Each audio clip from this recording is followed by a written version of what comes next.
propiedades coligativas, las concentraciones, ¿qué más hemos visto? Interesante, soluciones reales ideales, ¿qué más? ¿Qué más? ¿Qué más?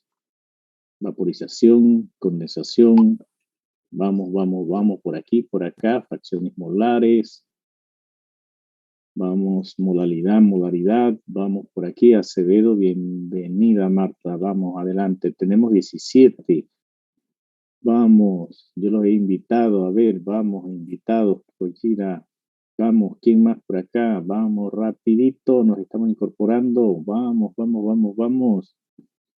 vamos bien, vamos, se acaba el semestre, vamos, admitiendo, Mason, vamos, Rodríguez, Abraham, bienvenido, vamos. ¿Quién más por aquí?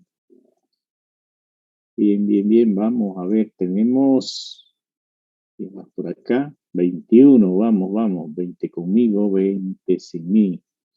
¿Quién más por aquí? ¿Quién más por acá? Vamos rapidito, vamos a dar inicio, vamos a la clase de hoy, vamos, Domínguez, Selena, bienvenida, vamos.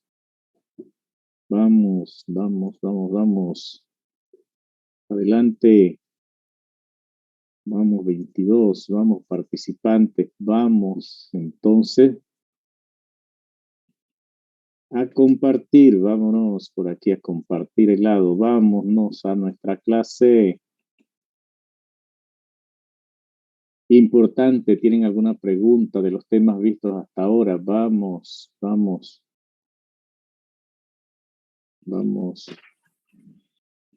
¿Quién más llega? Bien, jóvenes, bienvenidos. Vamos a dar inicio entonces, mientras algunos más que se quieran incorporar a la clase. Ese es el problema, si se pasa lista, el estatuto dice que se quedan sin nota. No es que sea F, sin nota. Disminución del punto de congelación. Habíamos visto ya hasta aquí dos propiedades coligativas, la más importante desde el punto de vista que las demás dependen en gran medida de ese efecto, que es la presión de vapor. La disminución de la presión de vapor por el hecho de tener un soluto no volátil, el cual directamente no contribuye, pero indirectamente es el que produce ese descenso de la presión de vapor. En consecuencia, lo que vamos a ver es un aumento de la temperatura de ebullición y un descenso de la temperatura de congelación o punto de congelación. Ese es el caso, esa es la tercera propiedad coligativa. Vamos a darle un repaso por aquí. Las características de la ecuación son las mismas. El delta TF o el cambio por debajo de cero la temperatura de congelación, ¿verdad?, es igual a una constante por la molaridad. La ecuación término a término coincide con el aumento de la temperatura de ebullición. Acá lo que vamos a tener es una constante característica para ese líquido y ese soluto no volátil. Para esa solución binaria, es el caso nuestro en que estamos tratando soluciones binarias y eso simplifica mucho los cálculos. ¿Qué más podemos decir por acá? Que Marta Acevedo nos llegó aquí. Bienvenida, Marta. Hay que tener también presente que el agua congela a 0 grados centígrados o a 273.16 grados Kelvin porque tiene allí aire disuelto. Tiene una cantidad de aire disuelto allí y eso hace que baje porque ya en el módulo anterior vimos que el punto de congelación del agua era de 0.0096 grados a 454 milímetros de mercurio, refiriéndonos a el punto triple del agua, la gráfica de el punto triple del agua. Con respecto entonces al tema que nos trae, vamos a ver si hacemos algún problemita. Aquí tienen la gráfica del punto triple, los tres segmentos que caracterizan el área de vapor, el área de líquido y la zona o el área de sólido, agua en estado sólido. Y vemos entonces a trazos los desplazamientos que ocurren por la presencia de un soluto no volátil. Hacia la ebullición, pues aquí tienen un aumento por encima de 100, eso le vamos a llamar delta TV, y aquí un descenso, la línea punteada de la temperatura de congelación, eso sería un delta TF en la nomenclatura que hemos nosotros utilizado. Esta es la ecuación que decía, siempre hay proporcionalidad para que esta ecuación sea sencilla. K sub F por M, delta TF, FF para freezing, es un subíndice que se acostumbra a poner en algún otro material, pueden encontrar otro signo, pero siempre será un delta T, un cambio de temperatura por debajo de cero. A ese cambio de temperatura no se acostumbra a ponerle signo, se entiende que si es un delta TF es por debajo de cero. Si me preguntan a qué temperatura congela, entonces yo le pondré el signo. Si me preguntan cuál es el delta, no le pondré signo. Esa es convención. Entonces, KF para el solvente agua, recuerden que cada solvente tiene su característica. Para el agua, la constante crioscópica es 1,86, a veces la pueden encontrar redondeada a 1,9 para fines prácticos de cálculo rápido. ¿Sí? A dilución infinita, entonces, donde la molaridad es cero, se puede interceptar este valor cuando graficamos delta TF sobre M versus molaridad. Tenemos dos ejemplos aquí ilustrativos que sería la sacarosa y la glicerina. Ambos convergen entonces en el eje de las Y para dar el valor de la constante crioscópica para el agua, sucrosa y glicerina en agua. Y también se pone aquí el ácido cítrico para efectos comparativos, porque el ácido cítrico sí es un electrolito débil, pero es un electrolito con 3 hidrógenos disociables. Aquí está la curva que se intercepta por aquí. De eso vamos a estar hablando en la próxima clase, admitida. Y para el trato que le dimos al aumento de la temperatura de ebullición, también tenemos la ecuación termodinámica para el cálculo de la constante crioscópica, el mismo tratamiento de la ecuación y sustituyendo adecuadamente, recuerden que caso F era RT por la temperatura de ebullición al cuadrado por el peso molecular del solvente agua dividido por 1000 veces el delta TF, la temperatura necesaria para fundir 1437 calorías por mol, la constante calórica para un mol. Esa cantidad de calor pues solo se necesita o se utiliza para cambiar de estado. Haciendo la ecuación, resolviendo pues matemáticamente, obtenemos exactamente 1,86 grados kilogramos por mol. KF tiene sus unidades, no se acostumbra mucho ponerlas, aparecen en la literatura como constante ebullioscópica y constante crioscópica. Por aquí nos acompaña también una tablita de esos valores para los solventes más comunes. Para el agua ustedes se la pueden aprender, K de ebullición y K de congelación. Mabeli, aquí tenemos a Mabeli, bienvenida. Un ejemplo para ilustrar cómo entran los datos en la ecuación está aquí.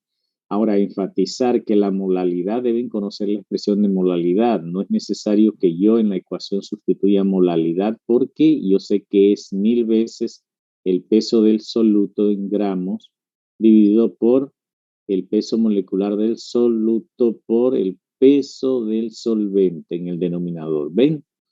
Eso es porque ya nosotros hemos simplificado la ecuación. Observen aquí en este ejemplo, la molalidad no se da. Aquí solo lo que se dice es que calcule el punto de congelación de una solución que contiene 342 gramos. Ese sería el peso del soluto en 500 gramos de agua o 1. Ese sería el solvente. Esta es sacarosa. Se provee el peso molecular de la sacarosa para poder entonces completar en la ecuación los términos necesarios.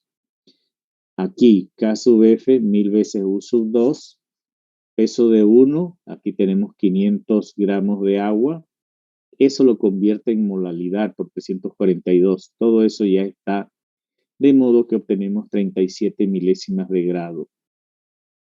Un descenso pequeño, requiere un termómetro de al menos 3 decimales, 4 decimales, eso es posible y es práctico. Es decir, experimentalmente los valores dan tranquilidad, es lo que siempre trata de compararse con los valores de las ecuaciones que muchas veces trabajan en rangos mucho más estrechos o hacen aproximaciones y hay que hacer correcciones. Sin embargo, estamos siempre haciendo énfasis en que estamos tratando soluciones diluidas, soluciones en las cuales prácticamente molalidad y molaridad se encuentran en el infinito. Y también enfatizando el hecho de que el signo solo significa a qué temperatura congela y que el delta TF pues no lleva signo, no se acostumbra a poner signo. Aquí tenemos la disminución del punto de congelación. Acá atrás teníamos un problema que tenía que ver con también el punto de congelación. Bien, aquí tenemos entonces que la diferencia es que aquí sí se da la molalidad, por tanto no hay que usar toda esta parte que está después de K sub F a la derecha. Estamos seguros entonces de que es sencillo. K sub F se aproxima a 2.1, es el valor que se le da, eso depende de muchas veces los manuales, los libros, de la constante crioscópica, y 1,3 molar ya está directamente aquí y el descenso es de 2,73 grados centígrados. Pero esta solución ya está dentro de los límites de cálculo para el descenso, es decir, no es conveniente hacer soluciones muy concentradas, porque 1,3 molar de sacarosa, imagínense, pesa 342 gramos por mol. Eso sería esa cantidad por litro si fuera molar, una gran cantidad de sacarosa. Para producir ese descenso, para hacer una experiencia, no es necesario poner soluciones tan concentradas. Es mi recomendación. Una ecuación más exacta para la disminución del punto de congelación puede ser delta TF igual a RTF por T por logaritmo natural de X dividido otra vez por el calor de fusión molar. Ahora, una parte que aporta este problema a esta ecuación es que el logaritmo natural de X sub 1, que es el del solvente, se puede poner en términos del soluto. El logaritmo natural de X es una ecuación que se puede poner, decíamos, recuerden, es la suma de las fracciones igual a la unidad. Así que X sub 1 es 1 menos X sub 2. Esta igualdad que está aquí con la de el medio funciona. Pero ¿qué sucede? Que el logaritmo natural de 1 menos X sub 2 es una serie de valores en las cuales solo el primer valor X sub 2 tiene sentido. Todos los demás valores son muy pequeños y se descartan, de manera que el logaritmo natural de X sub 1 queda como X sub 2. ¿Ven? La ecuación pasa entonces a simplificarse de esta manera. Y ya conocemos pues qué es R, la constante del gas ideal, la temperatura de congelación de esa solución, la temperatura a otra temperatura, y aquí tenemos, este es el punto de congelación de la solución, este es la temperatura de fusión. Vamos entonces, delta HF es los calores necesarios para fundir un mol. Es el calor necesario, algunos piensan a la inversa, el calor necesario que hay que sacarle a ese mol para congelarlo. ¿Qué más podemos decir entonces? Bien, que se puede utilizar la ecuación, si tienen valores correspondientes aquí, pues pueden, o si tienen el descenso del punto de congelación de esa solución, pueden calcular cualquier otro valor.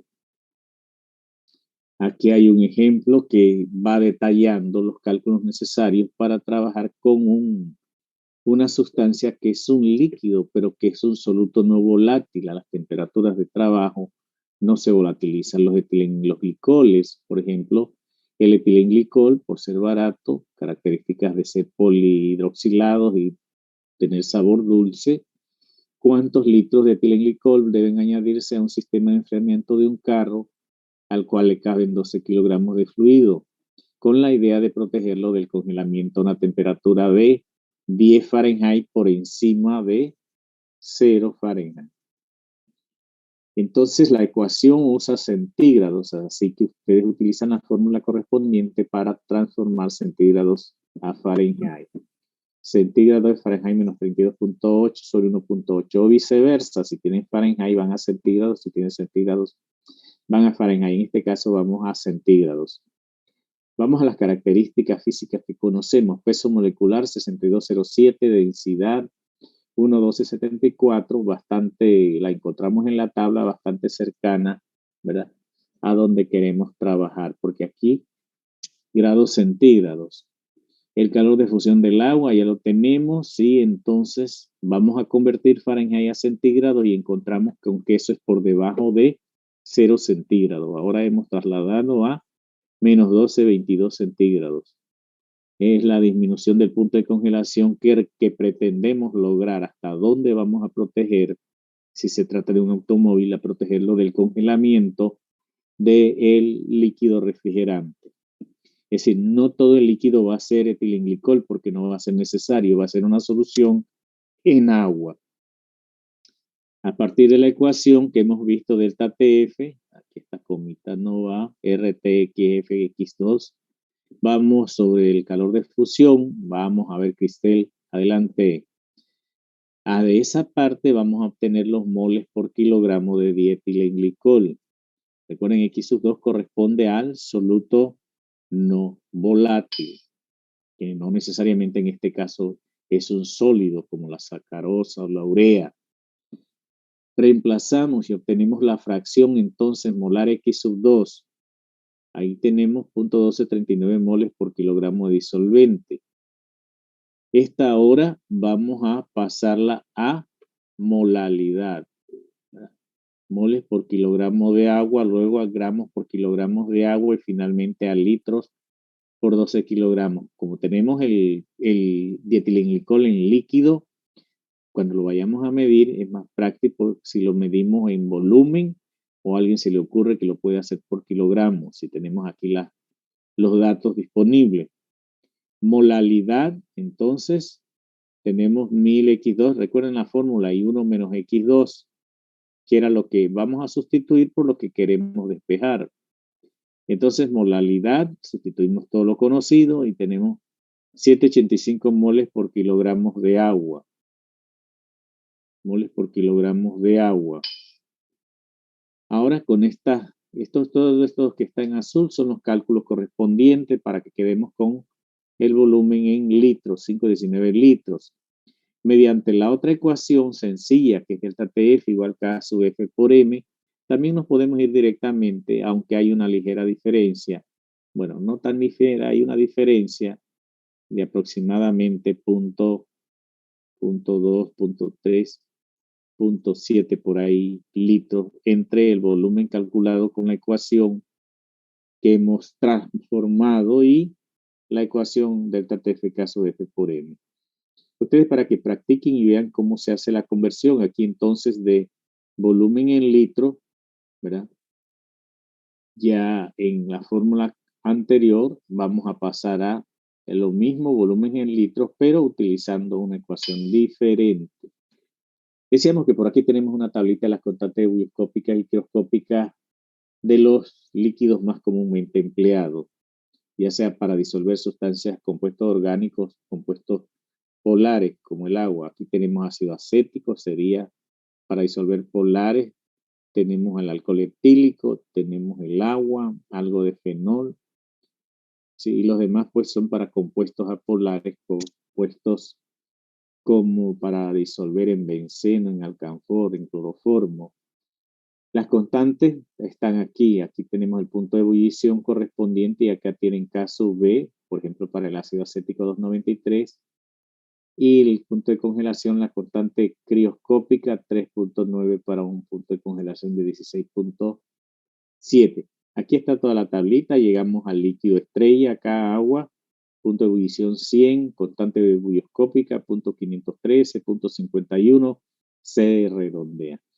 Y acá el punto de congelación a 00 grados centígrados, la constante entonces 1.86, la constante crioscópica. Ven ahí para tenerla a mano si es que requieren un dato, aunque en la red, en la web, en internet se encuentran también. ¿Alguna pregunta con respecto al descenso del punto de congelación? Fíjense que es análogo, es similar, lo único que por acá hay un descenso por debajo de 0 y en el aumento de la temperatura hay un aumento por encima de 100 grados. Esto para el agua, que es el líquido con el que hemos estado trabajando. Ahora, vamos a trabajar ahora de dirigirnos hacia la última propiedad coligativa. No es que sea la menos importante, sino que la hemos dejado en ese orden. Presión osmótica tiene que ver con la vida de las células, tiene que ver con el paso entonces a través de una membrana semipermeable desde una solución concentrada o más concentrada hacia una menos concentrada, o bien desde una concentrada hacia el agua. El agua, en este caso, estoy hablando de la separación.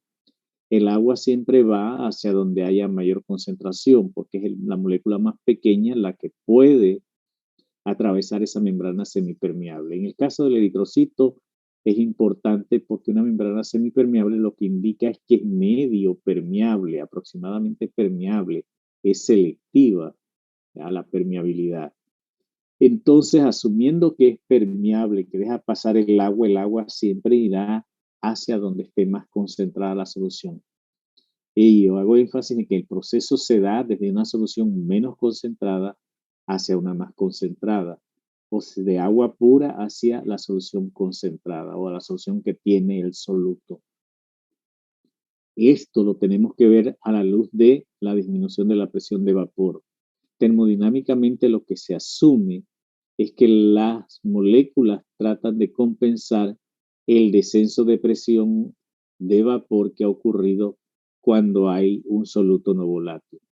Saben que el agua pura tiene la mayor, ¿verdad?, presión hacia el ambiente, que contrarresta la presión atmosférica, pero ella nota, ella ve que del otro lado perdió presión, entonces ella trata pasando y diluyendo la solución. Si no, no tiene que ser de izquierda a derecha ni derecha a izquierda, depende de dónde está la solución y dónde está el solvente, la membrana semipermeable. Así que no solamente, pues, hay que hacer también una aclaración, no solamente las moléculas que no se disocian hacen ósmosis, también el cloruro de sodio es el característico, el emblemático cuando veamos ósmosis, isosmoticidad o isotonicidad, que también nos importa, nos interesa mucho a los farmacéuticos. ¿Qué otra cosa? Es interesante ver un modelito aquí sin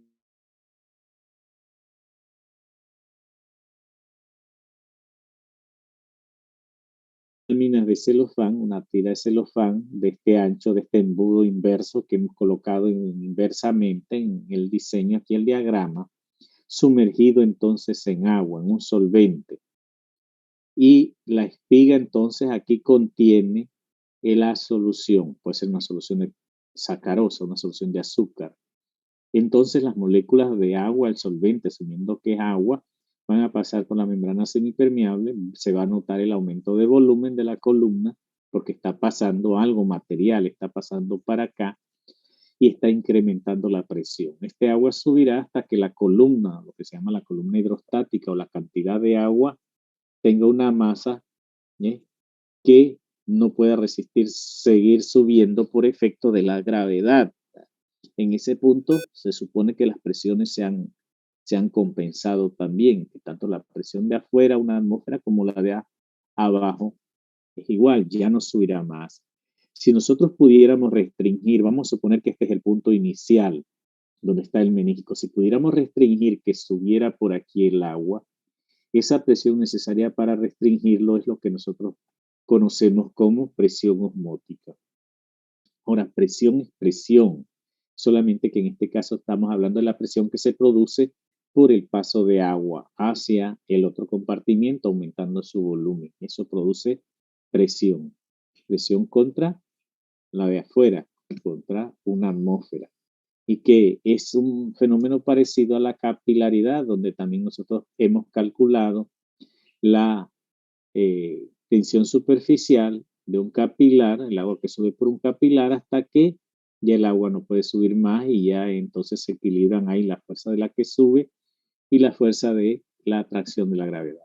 Bueno, eso es para el otro semestre, pero quiero recordarles muy bien el fenómeno de ósmosis. Y es que ustedes ya lo deben haber visto, es importante. En termodinámica le dan mucha importancia al fenómeno de ósmosis por el hecho de que se debe al descenso de la presión de vapor por la presencia de un soluto no volátil. Así que las demás propiedades coligativas todas han andado alrededor de ese primer esa primera propiedad coligativa. Por eso son propiedades correlacionadas. Preguntas hasta aquí, algo interesante, algo que quieran añadir, ¿ah? Algo que les parece que vieron en otro lugar y que no hemos mencionado aquí, una colaboración. Vamos a ver entonces cómo los termodinámicos ven este asunto de la ósmosis y generan una ecuación muy parecida a la que podemos generar con una ecuación que se conoce como la ecuación de Van Hoff. Van Hoff sigue trabajando en este proceso desde 1800 y tanto. Aquí puede ser ventajoso entonces considerar cómo ocurre la ósmosis, ¿verdad? La adición de un soluto no volátil al solvente que forma la solución en la cual se ha reducido la presión de vapor, ¿verdad? Eso es nada más que resumiendo. Ahora, si colocamos solvente puro adyacente a la solución, separado por la membrana semipermeable, las moléculas de solvente pasarán. Wilmo, adelante, llegó Wilmo. Listo, aceptado, adelante. Bien, esas son las condiciones de los fenómenos o los pasos que están ocurriendo en la ósmosis, que se va a lograr por el paso del solvente. Es el solvente. Como decíamos nosotros en la clase, el agua va hacia donde hay más sal. En el caso del cloruro de sodio, hasta donde habíamos llegado en biología nosotros en el tratamiento de la ósmosis, cloruro de sodio. Pero decía, la ósmosis la ejercen también las proteínas, mucho efecto osmótico porque comemos muchas proteínas y también ingerimos mucha sal, cloruro de sodio. Vamos entonces, decíamos, a considerar la ecuación primeramente de Van Hoff y luego el aspecto termodinámico, de un punto de vista termodinámico. Van Hoff consideró que hay una analogía entre la ecuación del gas ideal y la ecuación para la presión osmótica o la ósmosis. Simplemente cambió entonces donde hay P por B igual a NRT, recuerdan en la ecuación del gas ideal, él cambió esto y dijo, bueno, vamos a hacer que esto sea P. Le dio entonces a P el valor P como presión osmótica. Eso es lo que observó él en cuanto a el comportamiento de ósmosis. Esa va a ser la ecuación. Hay que tener en cuenta que involucra entonces a N, lo que significa que la ecuación también servirá para calcular pesos moleculares, porque N, número de moles, es gramos sobre peso molecular. Y si pasamos a la derecha, volumen, N sobre V se considera unidad de concentración, que suele venir en litros, porque en la ecuación del gas ideal, R se da en litros atmósferas por mol grado si queremos que pi venga en atmósferas, el volumen en litros y la temperatura en Kelvin. Bien, aquí tenemos cómo sustituiríamos entonces B el volumen en litros, en el número de moles, R la constante del gas ideal, B en litros atmósferas. Observar que hay muchos valores, repetir nuevamente, muchos valores para R y que solamente R debe ser consistente con el valor que le queremos dar a pi y a v, a b grande, a b mayúscula, porque así es como lo vamos a obtener. Las ecuaciones termodinámicas prefieren usar calorías por mol grado porque involucran constantes importantes. Después de 10 minutos nos vamos a estar incorporando y seguir hablando de estos temas tan interesantes. Bueno, en realidad nosotros sí vamos a considerar la ecuación de Van Hoff como una ecuación válida entonces para el cálculo de la presión osmótica. Y que otra vez hay que enfatizar que en el caso de la ósmosis también es una ecuación que considera funcional o que es funcional en soluciones diluidas y con la gran ventaja de que la presión osmótica es alta a concentraciones muy pequeñas, es muy sensible a la concentración, de modo que no hay que excederse haciendo concentraciones molales muy elevadas. Ven aquí entonces una aplicación simplemente para ver dónde van los valores en NRT sobre volumen. Aquí tenemos cuánto vale, dice un gramo de sacarosa, se disuelve en 100 mililitros de solución. Observen ahora la concentración de sacarosa para ósmosis. En algunos de los cálculos, el último que vimos del descenso del punto de congelación, estábamos hablando de una solución hasta 1.3 molar. Acá no, acá tenemos 1 gramo de sacarosa en 100 mililitros, lo que equivaldría a 10 gramos de sacarosa por litro. Pero recuerden, nosotros seguimos insistiendo en que se puede transformar en soluciones diluidas, molaridad y molalidad, porque prácticamente son iguales. Vamos a trabajar primero con la ecuación como está puesta. Aquí calculamos mole, molaridad, porque esta es la ecuación conocida como la ecuación de Van Hoff. Molaridad, 0.029, ¿verdad? Y acá tenemos que el primero son las moles, pero divididas por 1 es molaridad, así que ese pasito ya está clarito ahí. R.082 y aquí la temperatura que dice que son 25 grados la trasladamos. Observar, temperatura absoluta 298 Kelvin. Ahí ustedes el análisis dimensional les corresponde hacerlo para que todo se cancele y nos quede solamente, no todo se cancela, nos quedan las unidades en atmósfera. Sí, ¿por qué? Porque el punto 082 está en litros atmósferas. Y estos 100 mililitros se han trasladado a 0.1 litro. Se ha hecho la corrección para expresarlo en litros, para que no tengan errores por estos detalles. El paso siguiente es acoplar la ecuación al hecho de que estamos hablando de que soluciones diluidas, molaridad y molalidad coinciden. Así que simplemente ese C, que es concentración molar, lo vamos a trasladar a molalidad. Esta ecuación se le da el nombre de la ecuación de Morse, es la ecuación modificada de Van Hoff, utilizando M en vez de C. Moles por litro a moles por kilogramo de disolvente. Bien, entonces la termodinámica de las soluciones, que era lo que se nos quería, estábamos interesados en conocer, es que vamos a considerar una solución de azúcar en el compartimiento de la derecha, es el aparato en donde está entonces la solución y el solvente puro agua en el compartimiento de la izquierda. Eso es al gusto. Hemos dicho que la ósmosis no sabe ni de izquierda ni derecha y que es un fenómeno también importante, es un fenómeno espontáneo.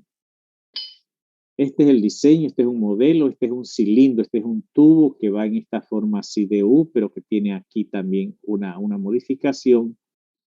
Y vamos a estudiarlo desde el punto de vista de que tuviéramos la posibilidad de, en el lado de abajo, una compuerta que sería para cerrar la membrana semipermeable. Cuando hacemos eso, podemos trabajar con una compuerta que nos diga que el agua pasa por ósmosis mediante un proceso de vaporización, condensación. Ven, simultáneamente no vamos a ver los dos procesos, sino que vamos a cerrar una compuerta para estimarlo por una de las dos posibilidades. Una posibilidad es que pase a través de un poro que es del tamaño de las moléculas de agua.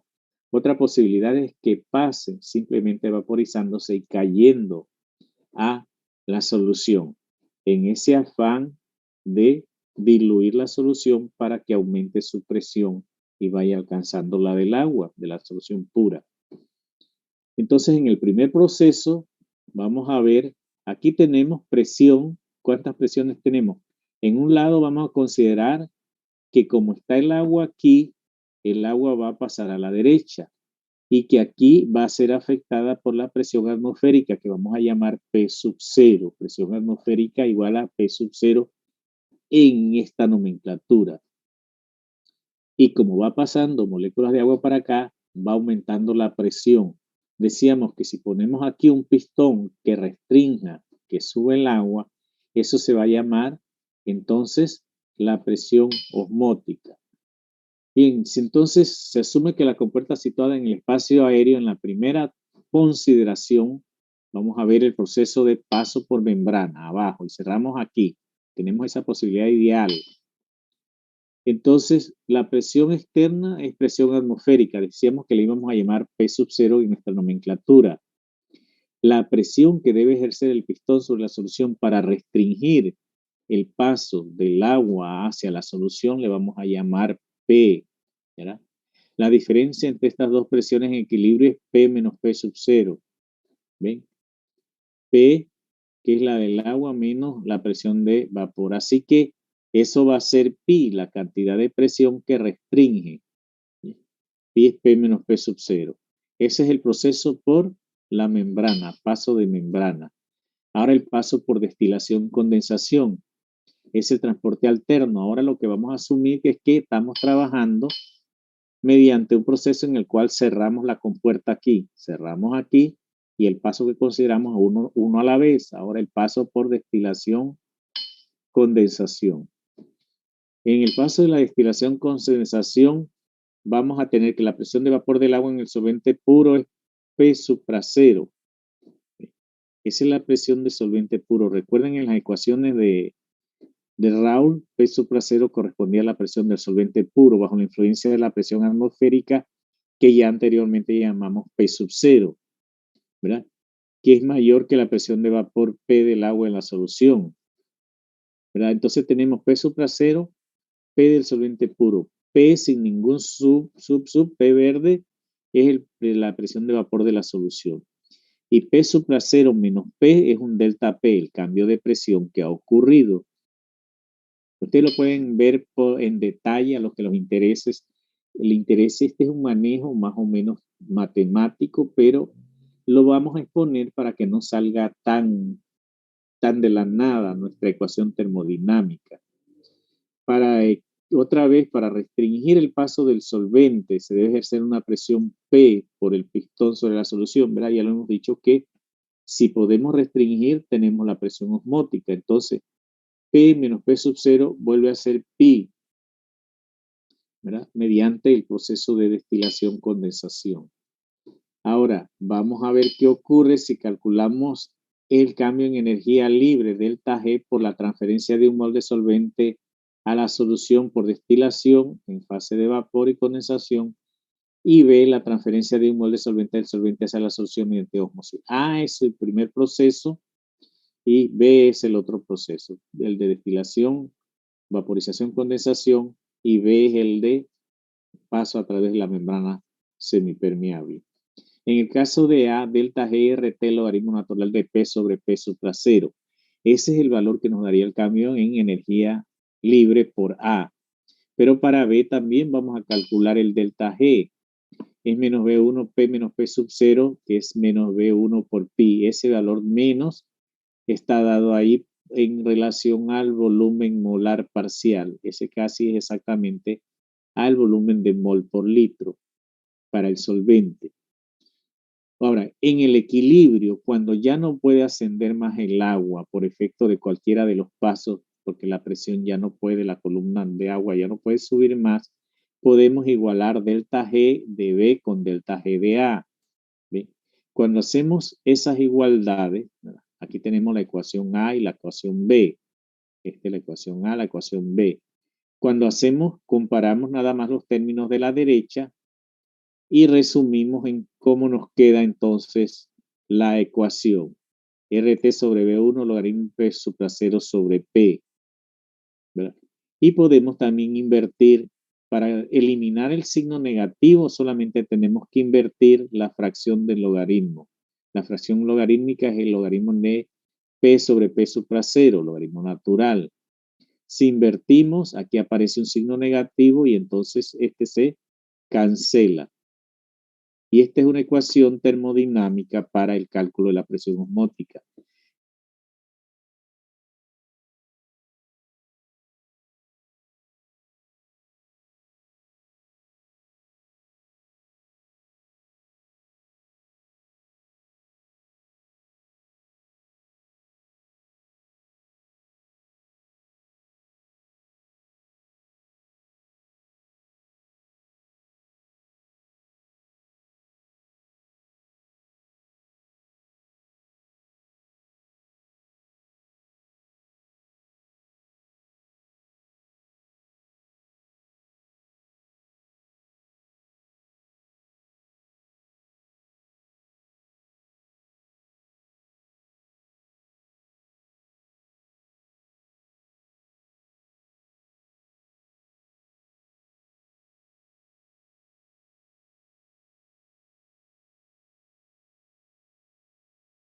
Comparar los resultados obtenidos.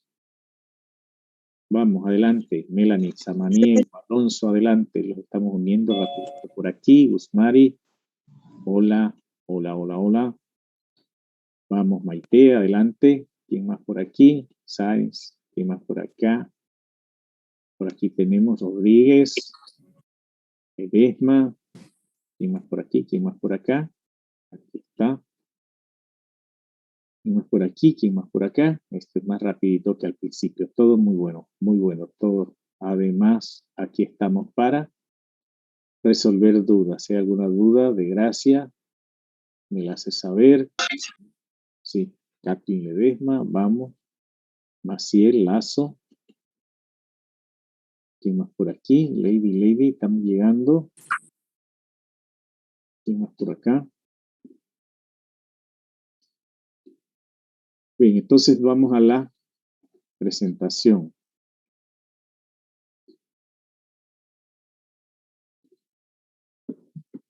Bien, estamos entonces en la página que se refiere a igualar el delta G por el paso de destilación, condensación y por el paso de membrana semipermeable. Esas cambian energía libre en el equilibrio, deben igualarse, ¿no? Porque ambos se calculan en el equilibrio cuando ya no puede subir más agua. ¿Por qué no puede subir más agua? Porque encima también tiene una presión de una atmósfera, ¿verdad? Ya no puede entonces en ese punto subir más agua y podemos igualarlo delta G de A y de B. Cuando igualamos, ustedes lo pueden hacer, poner las dos ecuaciones, aquí se da ya por hecho. Este es delta GRT logaritmo de P sobre P sub 0. ¿Qué tiene la otra ecuación? La otra ecuación tiene volúmenes y tiene P menos P sub 0. Esta tiene P sobre P supra 0 y esta tiene P sobre P sub 0. Para que nos quede entonces la ecuación que está aquí en rosadito. Aquí tienen, es la ecuación que nosotros vamos a llamar ecuación termodinámica para el cálculo de la presión osmótica. ¿Ven? Ahora, también se puede trabajar así. P sobre P supra 0 es la fracción molar. Recuerden, estamos hablando también de Raoult porque es la que inicialmente nos da las presiones parciales de vapor en una solución ideal. X sub 1 y que la suma de las fracciones molares, otra vez el mismo principio. Aplicamos que es entonces X sub 1 como la suma es X sub 1 más X sub 2 igual a 1. Ahora X sub 1 lo vamos a poner en términos de X sub 2. X sub 1 es 1 menos X sub 2. ¿Verdad? Aquí está la ley de Raoult.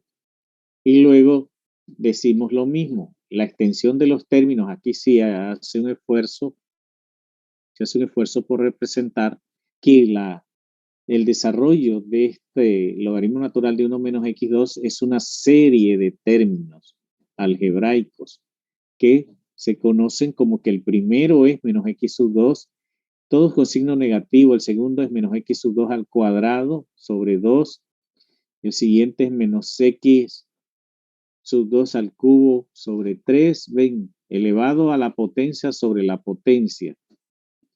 Pero cada vez que se elevan a las potencias, el número, si es decimal, se vuelve más pequeño, más pequeño, más pequeño en comparación con el primero. Así que en la ecuación podemos poner x sub 2, porque el logaritmo natural de 1 menos x sub 2 es menos x sub 2. Y recuerden que si había signo negativo aquí, pues introducimos este y se va el signo. El logaritmo natural de 1 menos x sub 2 es menos x sub 2. ¿Ven? Y entonces en la ecuación se puede trabajar así. Lo pi por B1 es RTX sub 2. Solamente que tienen que calcular el volumen molar parcial B sub 1 para el agua.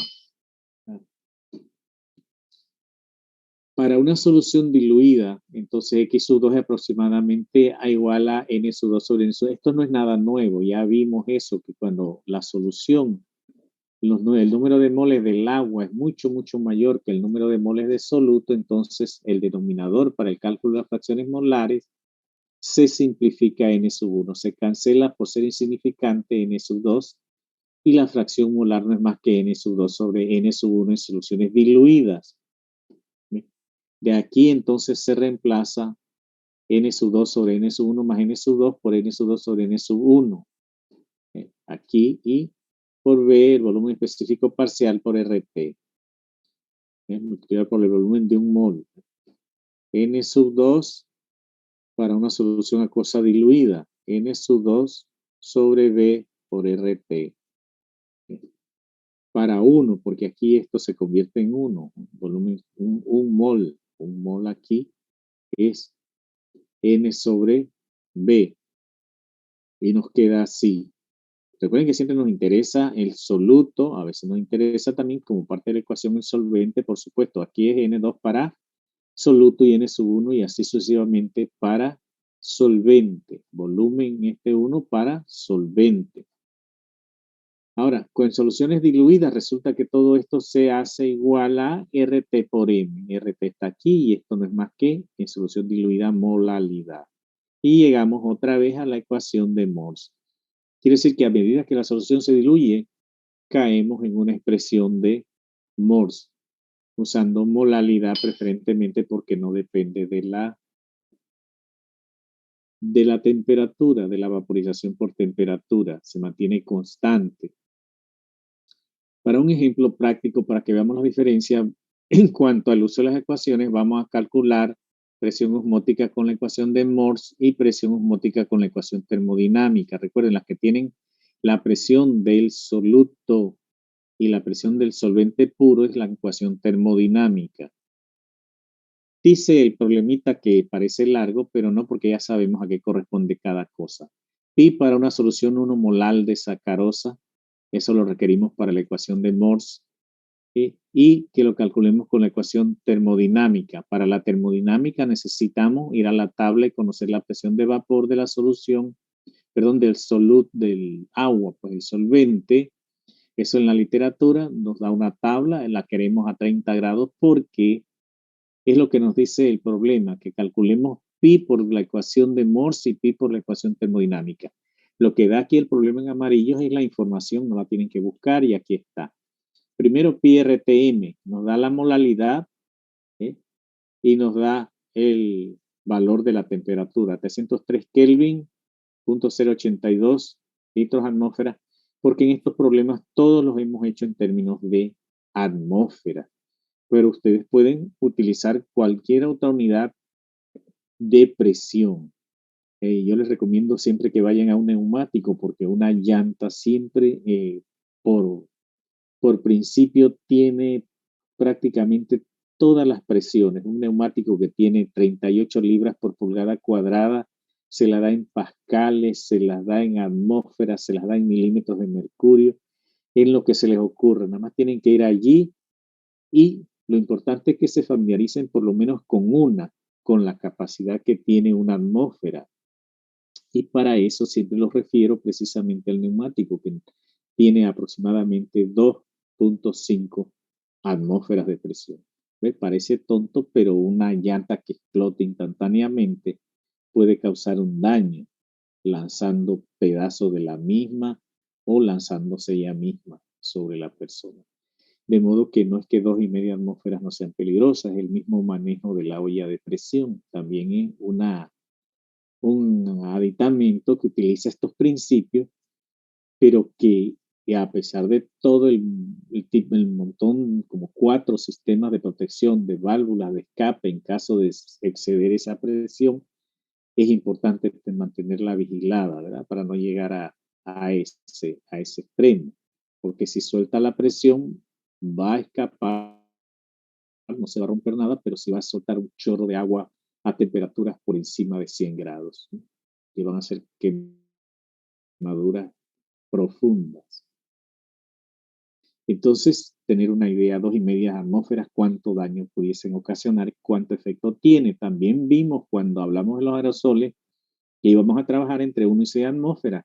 Y cuando el aerosol ya no tiene presión, anda a una atmósfera y ya no va a salir nada, porque externamente también tiene una atmósfera, a menos que tenga 2 dentro y una dentro, ¿sí? Así es presión de manómetro, presión contra la atmósfera. Entonces, mediante la ecuación de Morse, ven que aquí toda la información está, 0.082 por 303 por 1, por 1 que es la molalidad, 1 molal de sacarosa. Y acuérdense, tienen presiones altas, recuerden, los polímeros y todas las sustancias que tengan presión por ósmosis, presión osmótica, a bajas concentraciones tienen altas presiones. Por eso se trabaja muy bien con la ósmosis porque no requiere trabajar a grandes. Miren, esas 1 molar produce 24.8 atmósferas.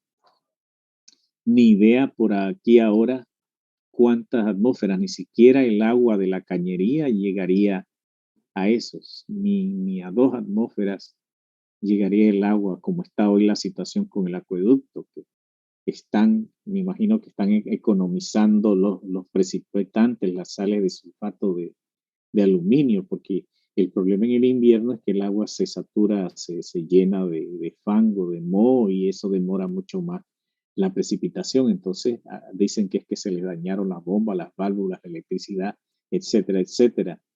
¿Sí? Y entonces no tenemos recursos, no tenemos dinero para la cantidad de precipitadores que necesitamos. Muchos coloides para precipitar, el fango es coloide también. Bien, entonces ven, observen, estamos diciendo una olla de presión 2 a 2,5 atmósferas, un neumático 2 a 2,5 atmósferas. Aquí tenemos 10 veces eso. Imaginen la capacidad que tiene si de pronto un recipiente a esa presión se rompiera, estallara, como puede ser un recipiente lleno de acetileno, lleno de gas de cocina. Esa sería una cantidad, pero si no se necesita para licuarlo, y esas son cuestiones técnicas, ¿verdad? Yo solo quiero que vean la magnitud del daño o el efecto de la presión. Y acá tenemos en cromatografía líquida, sí se puede usar que las columnas pasen hasta 300 atmósferas, pero se pasan por una tubería de acero mínima de 1 a 2 milímetros de diámetro. Aquí tenemos la ecuación termodinámica. Entonces, este es el punto, comparar la ecuación de Morse, que es la modificada de Van Hoff, con la ecuación termodinámica. Acá tenemos entonces 27 atmósferas. ¿Ven? Y experimentalmente, que es lo que a mí me convendría y me gustaría hacer, es 27.2, que está mucho más cerca de la ecuación termodinámica. 27 atmósferas contra 27.2 es termodinámica experimental, y 24.8 que tampoco pues tiene un error muy grande con respecto a 27, 25, 2.2 atmósferas. Y es que a medida que las soluciones se concentran, hay menos posibilidad que haya una linealidad entre las ecuaciones. Es más probable que a soluciones diluidas se obtenga una curva recta mucho más consistente, mucho más efectiva, muchos valores mucho más reales que cuando las ecuaciones se utilizan a concentraciones muy altas. Entonces, enfatizando el método de la presión osmótica es muy bueno en lo que vamos a ver a continuación, que es el hecho de que todas las propiedades coligativas, se pueden utilizar para calcular pesos moleculares. Ven, si están involucradas fracciones molares, allí se ha utilizado el peso molecular. Si se ha utilizado molaridad, ahí está. Si se ha utilizado molaridad, ahí está. De modo que solamente tenemos que acotar aquí que para la determinación de peso molecular tomemos en cuenta cierta característica de los solutos, porque vamos a calcular peso molecular del soluto. Soluciones acuosas generalmente. O puede ser en un alcohol. Eso es ahí donde vamos a poner las limitaciones, porque los alcoholes se pueden en alguna medida volatilizar y queremos un método muy preciso, sin desviaciones, para determinación de peso molecular utilizando propiedades coligativas. ¿Alguna pregunta hasta aquí? Lo que hemos visto de la presión de vapor y la ósmosis, ¿cómo están relacionadas también? No hay preguntas. A ver, ¿qué dicen? Vamos a ver. No, profe. Bueno, está, pero si tienen alguna pregunta en la próxima clase también, recuerden que la próxima va a ser de laboratorio. Así que aprovechar lo más posible la interacción entre ustedes y yo para resolver cualquier duda. La literatura está extensa sobre cualquiera de estos temas que nosotros tratamos en físico-farmacia.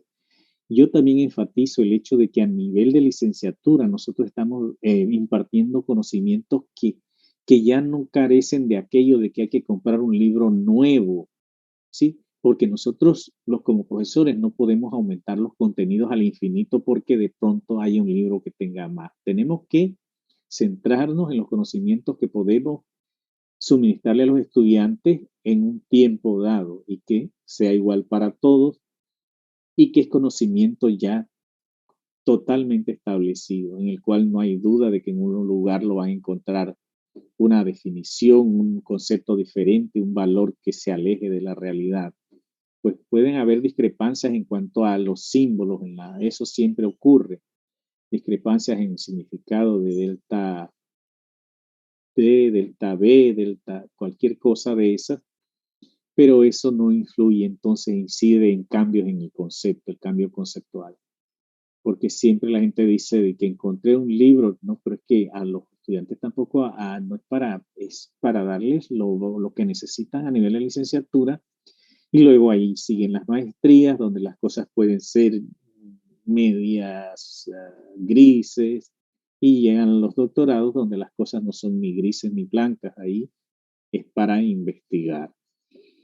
Ahora, en cuanto a la determinación de los pesos moleculares, vamos a traer la primera propiedad coligativa donde nosotros calculamos la disminución relativa de la presión de vapor. Recuerden que esa fue la primera propiedad coligativa. El descenso relativo de la presión de vapor era delta T, delta P, perdón, sobre P sub 1. P sub 1 sub 0 para el solvente y P para la solución dividida por la P de la solución. Y eso lo podíamos hacer igual a las fracciones molares. Aquí nosotros lo redujimos porque dijimos que cuando N sub 1 era mucho mayor que el soluto, nosotros podíamos dividir N sub 2 sobre N sub 1. Eso recuerden que van a estar viendo en la solución de los problemas. En el solucionario van a ver estas adaptaciones, estas simplificaciones. Y ahora, si lo dejamos como está aquí, N sub 2 es peso molecular de 2, perdón, peso de 2 en gramos sobre peso molecular de 2. Y entonces N sub 1, otra vez, peso molecular de 1 sobre, perdón, peso en gramos de 1 sobre peso molecular de 1. Esto es para el solvente. Y acá N sub 2 es U sub 2 sobre peso molecular de 2. Eso va a ser igual a esto y a su vez igual al término de la izquierda, la ecuación de la izquierda. Cuando simplificamos, ¿qué se va de aquí de la derecha? Pues se va el término último, U2 sobre peso molecular 2, por ser insignificante o despreciarse con respecto al otro. ¿Ve? Se ve aquí cómo vamos a hacer ya la simplificación. Aquí se fue el otro término que era este que estaba sumando en el denominador. Entonces, vamos a ver con esta ecuación que es el descenso de la presión de vapor, descenso relativo de la presión de vapor, cómo vamos a utilizarla para despejar peso molecular que está aquí del soluto. Despejando es lo que queda dividido por, entonces, delta P sobre P supra 0,1. Así se acomoda la ecuación y podemos entonces utilizarla. El peso molecular de un soluto no volátil a partir de la elevación del punto de ebullición de la solución sería utilizar el mismo criterio. Recuerden, molalidad es igual en todos los casos. La expresión para molalidad. Cuando tenemos una solución binaria, ¿ven? Eso es molalidad. Esa molalidad se puede emplear tanto para delta TB como para delta TF. En el caso de delta TB, aquí tenemos el peso molecular en rosadito. Bien, lo podemos despejar. Aquí lo ponemos en verdecito con el descenso, perdón, el aumento de la temperatura de ebullición. Peso molecular 2 sale, entonces lo despejamos y tenemos la ecuación. ¿Qué sucede si queremos peso molecular 2 con la ecuación del descenso del punto de congelación? Que esto va a ser K sub F, y esto va a ser delta TF. Es todo lo que va a cambiar con la ecuación de delta TF, porque delta TF es K sub F por la misma molalidad. Si estamos calculándolo a la misma molalidad para una solución en particular. Veamos entonces si tenemos 10 gramos de sacarosa en 100 gramos de agua, ¿verdad? Tiene un punto de ebullición de 100.149 centígrados. Dice que calculemos su peso molecular. Recuerden, estamos en cómo adaptar las ecuaciones de las propiedades coligativas para despejar peso molecular. Entonces dice que es 0.51 por 1000 sobre 10. Ya eso lo hace la ecuación. Usted no tiene que calcular la molalidad, que sería 100 gramos en 1000. Eso lo hace la ecuación. Otra cosa importante que hay que recalcar, que en las ecuaciones no va la temperatura de ebullición, va el delta T. El delta T de ebullición es nada más 0.149 grados sin signo. No pongan 100.149 porque se van lejísimos, ¿no? Lejísimo de la solución. Aquí nada más se pone el aumento y lo mismo ocurre con el descenso, solamente se pone el descenso por debajo de 0. Allá es más fácil, no se toma en cuenta el signo negativo por debajo de 0. Así que coincidentalmente, pues el peso molecular de la sacarosa es 342 gramos por mol. Importantísimo. Lo mismo ocurre entonces, decíamos, para la constante, para el peso molecular 2 por el método de la ecuación K sub F por molalidad. Todo va al mismo sitio. Son idénticas, solo que se mueven los símbolos. Vamos a ver la depresión con el descenso del punto de congelación. Dice que el descenso del punto de congelación de una solución de 2 gramos de 1,3 dinitrobenceno en 100 gramos de benceno fue de 0.6095 centígrados. La K crioscópica del benceno es 512 y calculemos el peso molecular del 1,3 dinitrobenceno.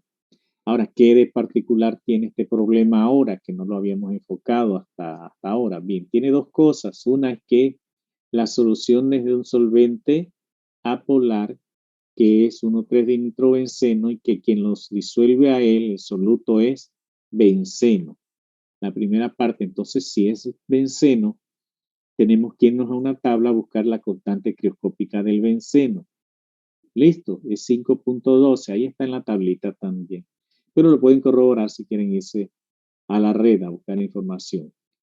5.12 es lo que vamos a tener que sustituir ahora en el peso molecular de el soluto, ¿verdad? 1,3 dinitrobenceno es el soluto y 5,12 es el solvente, para el solvente, la K sub F. Ven, todos los términos corresponden, igual que en la ecuación de la constante bulloscópica y todo eso. Aquí tenemos entonces 2 gramos. Recuerde que la molalidad, si no la da, la ecuación la hace inmediatamente. Por eso utilizamos esta ecuación. ¿Verdad? Tienen 1000, tenemos 100. 100 no hay que transformarlo a nada, porque de otra manera serían, si son 2 gramos en 100, serían 20 gramos en 1000. Eso sería la molalidad más o menos. Aquí tenemos entonces que no se toma en cuenta nada, solamente el valor absoluto, 0.6059 por debajo de 0, para obtener entonces 168 gramos. Como es las cosas interesantes, lo que se ha incluido aquí en este problema para desarrollarlo es que estamos trabajando entonces con un solvente que no es agua, que disuelve lo igual, ¿no? Lo igual disuelve lo igual, apolar, apolar. Ustedes pueden entonces hacer el anillo de benceno y ponerle 2 nitros. Dice que está en la posición 1 y 3. Debe haber una coma aquí, 1,3 dinitrobenceno. Y ver que sí se corrobora con 168 gramos, la sumatoria de todos los átomos de carbono, hidrógeno, nitrógeno y oxígeno. 2 NO2 en las posiciones 1 y 3. Y van a ver que, bueno, el problema sale perfectamente. Esa es siempre la ventaja de los ejemplos, que salen bien. ¿Alguna pregunta? Para siempre hacerles énfasis en la utilidad que tiene el ejemplo, que es lo que trata el ejemplo de ilustrar, de ser novedoso con respecto a lo que ya hemos visto. Bien, este es un aparejo para el termómetro, uso del termómetro Beckman. Era un termómetro que yo siempre les digo que es sumamente interesante porque lo que hacía era que ponía un capilar finísimo, muy fino, un capilar que permitía extender la longitud de 4 grados de temperatura, ¿verdad? 1, 2, 3, 1, 2, 3, a veces 4 grados, y eso hacía que entre cada división se alargaban las divisiones con ese procedimiento, se pudieran calcular 2 decimales de grado para la determinación de las constantes crioscópicas y los pesos moleculares, si teníamos una constante crioscópica, y que teníamos que nosotros poner a alinear aquí con 0, ¿verdad? Con el solvente puro, después para el soluto, aquí lo poníamos en 0. Todo este mercurio negro que hay aquí, invertíamos el termómetro y lo vaciábamos acá, había un reservorio, le dábamos golpecitos, quebrábamos el mercurio y todo este exceso iba a parar allá. Si por el contrario el termómetro lo habíamos utilizado y había quedado por arriba, entonces también invertíamos y al otro, si este era invertir a la derecha, el otro era invertir a la izquierda, y lo que había en el reservorio lo pasábamos para acá, lo que había para acá lo pasábamos al reservorio, para mantener el inicio en una raya, en una temperatura consistente con el soluto, particularmente el solvente. Porque hay que calibrar la temperatura del solvente, debe estar en 0. Y luego cuando sube con la presencia del soluto, esa va a ser la temperatura, entonces el descenso que ocurre o el aumento que ocurre. Y así podemos hacer los cálculos con este termómetro. Pero aún este termómetro desapareció del laboratorio y todo el sistema armado aislado tampoco está completo. Así que es difícil y prácticamente pues por las restricciones del uso de mercurio, ya no emociona mucho tener mercurio en el laboratorio. Si se quiebra, lo valioso de aquí es el termómetro. Si se quiebra y derrama mercurio, no hay manera de atrapar el mercurio completamente. Ahora se tiene un aparato muy diferente que es un osmómetro. Este osmómetro es un aparato que puede congelar rápidamente. Agita la muestra. Esto todo es un recipiente, un tubito, un cono. Todo hasta aquí, todo es un cono. Y aquí se sumerge entonces el agitador y inmediatamente congela la muestra. Congela la muestra y congela el solvente solo para calibrarlo y así obtenemos entonces el descenso del punto de congelación con este osmómetro. Sirve para electrolitos, también para soluciones de electrolitos, porque si tenemos el descenso de un electrolito sabemos la concentración de el electrolito, o por lo menos la concentración total de electrolitos que hay allí. Bien, otra cosa importante entonces es definir las escogencias de las propiedades coligativas.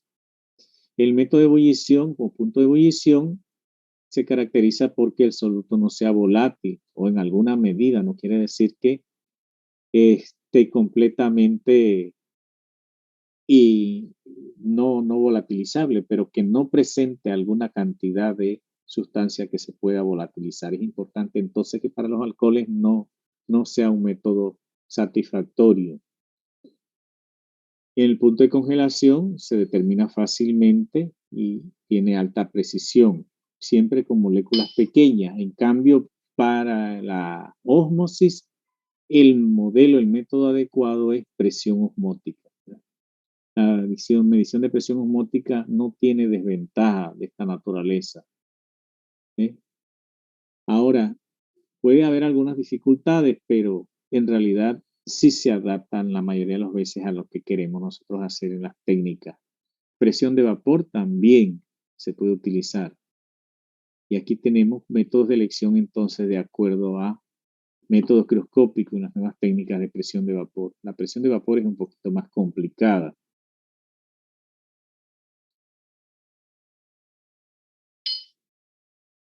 Entonces hay una posibilidad, decía yo en el mensaje que les envié, de combinar dos propiedades coligativas a una temperatura dada, a 0 grados centígrados. Es posible combinar la expresión de molalidad, que es delta TF igual a K sub F por M, despejar la molalidad de allí y sustituirla en la ecuación pi RTM. Como M está en la ecuación de Morse, la ponemos aquí, pi RTM, M la despejamos de la propiedad coligativa, descenso del punto de congelación, y la ponemos aquí.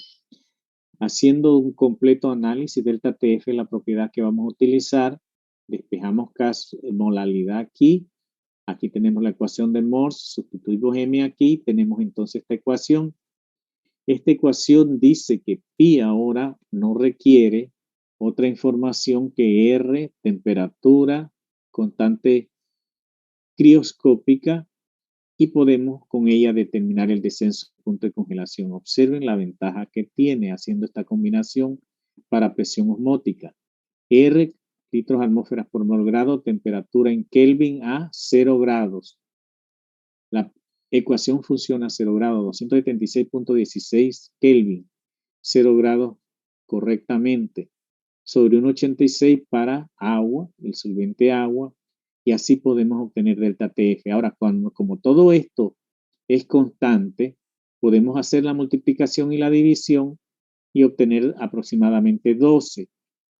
12 sale de 0.082 por 273.16 dividido por 1,86. Todo esto nos da 22.4 sobre 1,86 como una aproximación bastante exacta de 12. Entonces, pi por esta combinación es igual a 12 veces el delta TF. Así que si tenemos un delta TF, nosotros podemos calcular pi. Ahora, Lewis, esta ecuación que se ve aquí es una corrección, pero la corrección no da valores muy significantes con respecto a la ecuación sin modificar. Aquí tenemos por los dos métodos, una muestra de suero humano tiene un punto de congelación de menos 0.53. O sea que por debajo de 0 congelan nuestros fluidos biológicos, más o menos. Que calculemos la presión osmótica aproximada y el valor con la ecuación de Lewis. Es decir, las dos van a ser pi, una con la ecuación aproximada y otra con la ecuación corregida. Pi 12 por, entonces tenemos 0.53, recuerden el signo no nos interesa, 636 atmósferas para esta solución. Ese es el valor de la presión osmótica. Fíjense que es una presión bastante alta. Y con la corrección el valor es 639 atmósferas, lo que quiere decir que no hay nada más que unas 3 centésimas aquí de diferencia entre una y la otra, que no hay una diferencia grande entre la utilización de la una y la otra. Y recuerden la magnitud que hemos venido mencionando de las atmósferas, de la presión, la magnitud del daño y manejo de las presiones. Y finalmente un ejemplo aquí ilustrativo de cómo se aprecia el efecto de la presión osmótica, el descenso del punto de congelación. Y usted desea estudiar en su laboratorio la aplicación de estos métodos para pesos moleculares de moléculas pequeñas y moléculas grandes de medicamentos usando estas propiedades coligativas. Fíjense, delta TF y pi, descenso del punto de congelación y pi. Vamos a ver los datos hipotéticos que se presentan aquí. Una molécula pequeña de 250 gramos por mol y una molécula grande de 1.000.000 de gramos por mol. La concentración de trabajo es hacer una solución al 1% de la pequeña y al 1% de la molécula grande. Y que calculemos delta TF, ¿verdad? Y calculemos pi, ya sea por CRT o por RTM, ya sea con la ecuación de Morse o con la ecuación de Van Hoff. Van Hoff es RT, Morse es RTM.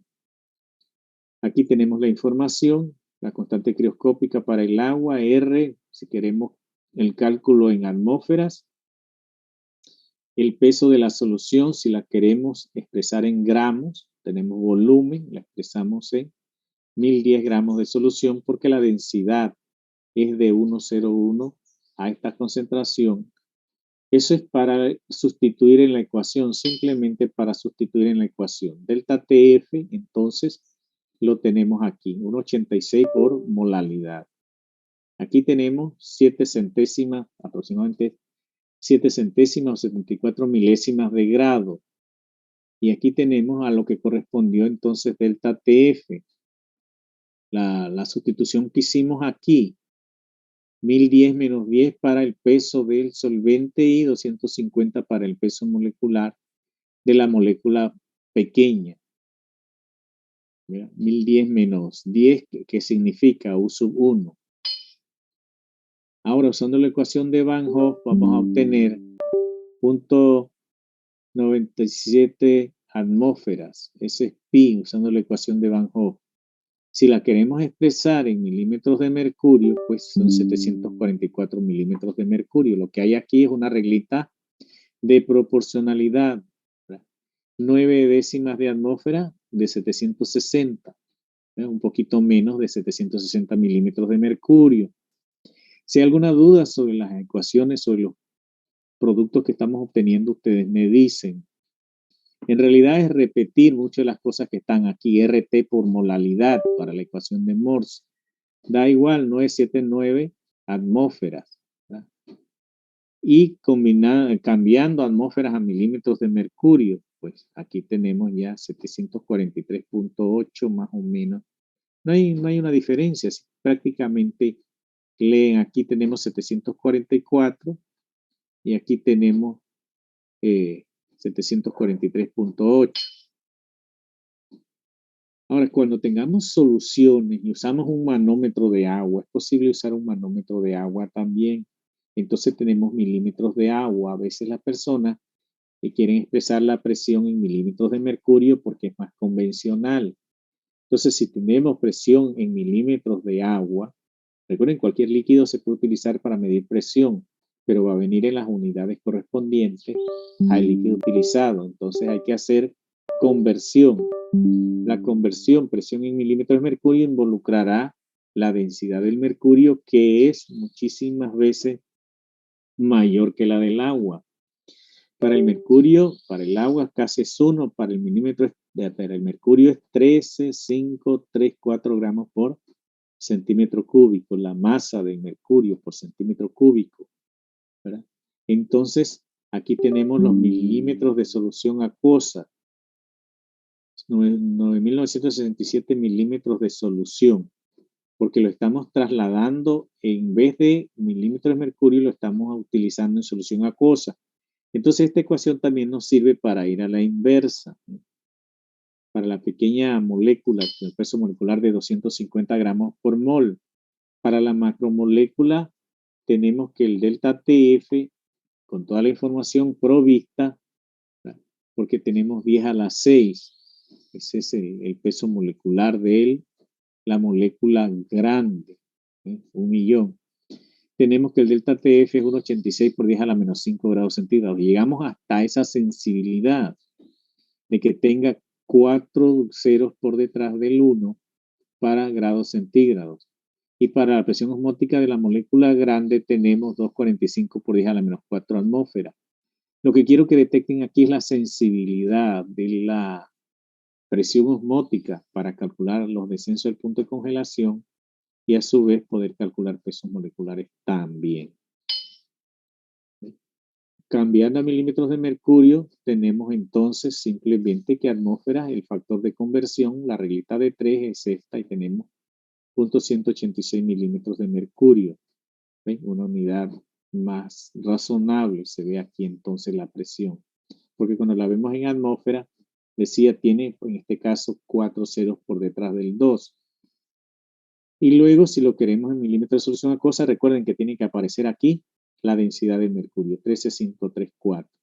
¿Ven? Los valores están puestos allá atrás, simplemente reemplazarlo de igual manera. Primero, la presión de milímetros de agua, la densidad del mercurio, la cantidad aquí en gramos, y tenemos entonces milímetros de solución acuosa.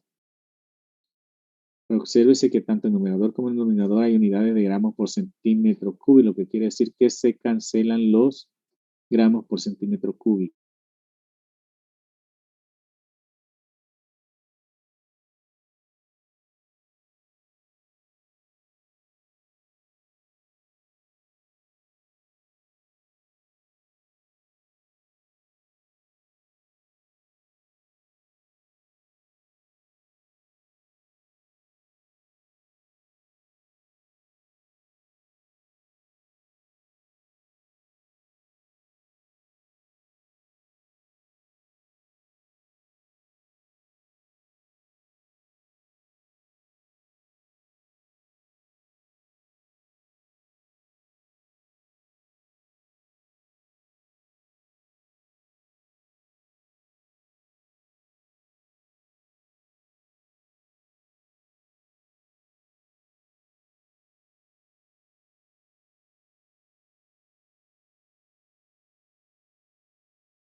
acerca del tema que estábamos viendo. Hola, ¿alguna preguntas?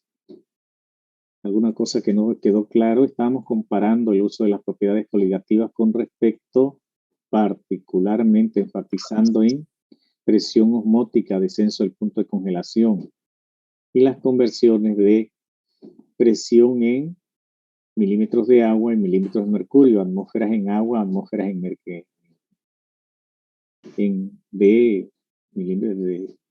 atmósferas en mercurio y en agua. Hola, hola, hola. ¿Quién más por aquí? ¿Quién más por acá? Sí. Tenemos que está por aquí. Alonso, hola, hola. Hola.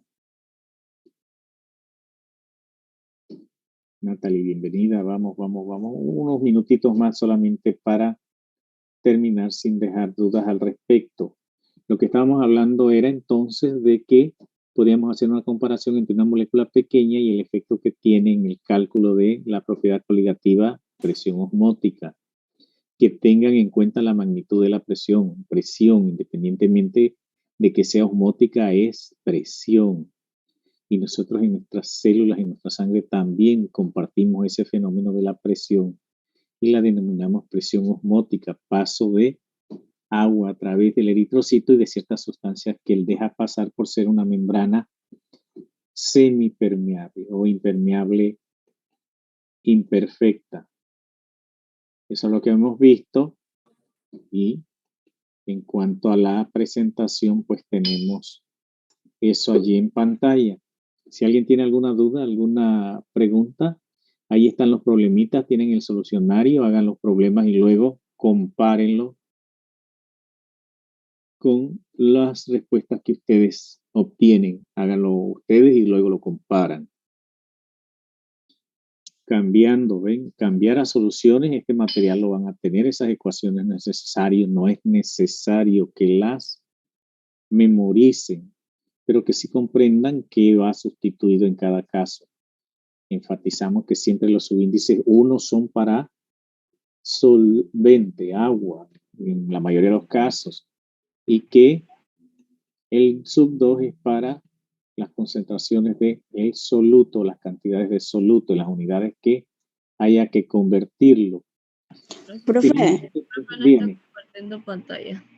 Dígame, ¿no está compartiendo pantalla? No, profe. Ajá, vamos para allá entonces a compartir pantalla.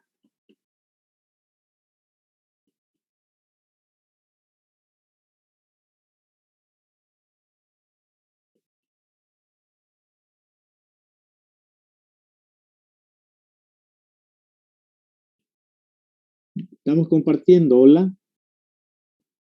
Sí, Ahora sí, compartimos, dice. Entonces, este es ya el resumen con respecto a lo que hemos visto en cuanto a la propiedad coligativa ósmosis. Para la determinación de peso molecular de pequeñas moléculas que se pueden leer en un termómetro Beckman, asumiendo que pudiésemos tener por lo menos termómetros Beckman. Los termómetros modernos pues leen muchas más unidades, más decimales, pero no podemos tenerlo. Eso es una realidad. Entonces, una solución al 1% produce un delta TF de 7 centésimas de grado, legible fácilmente allí. Recuerden que la extensión de esos 4 o 5 grados que hacen en el termómetro, la idea es que la columna de mercurio sea mucho más larga, por lo cual entonces la magnitud de esos grados se puede subdividir en centésimas de grado. Por supuesto que va a haber una aproximación, pero no tan distante como para causar una conmoción. Así, para el caso de la molécula polimérica, el método crioscópico da 1,8 por 10 a la menos 5 centígrados, lo que no permite, por lo menos en este modelo de termómetro, medirla 0.07 grados centígrados contra 0.000018 decimales, todo eso que tenemos allí. Bien, entonces, esa es la conclusión. El método puede ser tedioso, pero es una experiencia formidable. Tenemos la comparación entonces aquí por el método de crioscopía y acá tenemos por osmometría, por la ecuación de Van Hoff y por la ecuación de Morse, que como ustedes ven a soluciones diluidas, pues no hay una gran diferencia. No hay diferencia prácticamente, porque aquí se trata de la molécula pequeña y acá de la molécula grande. Presión osmótica, si se repite para el caso de pequeña, es igual, si se repite para el caso de grande, es igual a esa concentración de 1% peso por volumen. Y así concluimos entonces el módulo de las propiedades coligativas. Espero que tengan suficiente conocimiento ahora sobre las propiedades coligativas y cómo afectan lo que en la realidad está sucediendo todos los días. Todos los días tenemos propiedades coligativas en la estufa, propiedades coligativas en la sangre, corriendo por nuestro organismo, la densidad, tantos fenómenos físicos que están ocurriendo y que nos mantienen a nosotros en equilibrio. Recuerden que el mundo depende de equilibrio. Equilibrio es una palabra como mágica. Mágico, equilibrio. Sí. Terminamos allí. Si hay alguna pregunta, si no, en la próxima clase también les hago la misma petición, el mismo recordatorio. Si hay alguna pregunta, ¿sí? Ahí hay entonces problemas para resolver. Y fíjense en el solucionario. ¿Sí? Fíjense allá para ver si todo resulta como debe ser en la práctica de ustedes. Yo confío en que ustedes practiquen los problemas. Entonces, nos despedimos, terminamos ahí la presentación. ¿Alguien quiere referirse a alguna de las exposiciones que se han hecho en la presentación? Algo que no quedó claro. Nos vemos, cuídense. Saludos. Igual, profe, saludos. Hasta luego, profe. Aquí entró Mabeli. Mabeli, nos estamos despidiendo. Hola. Chao, profe. Bueno, hasta luego. Hasta luego, profe. Bueno. Hasta luego. Más feliz. Hasta luego.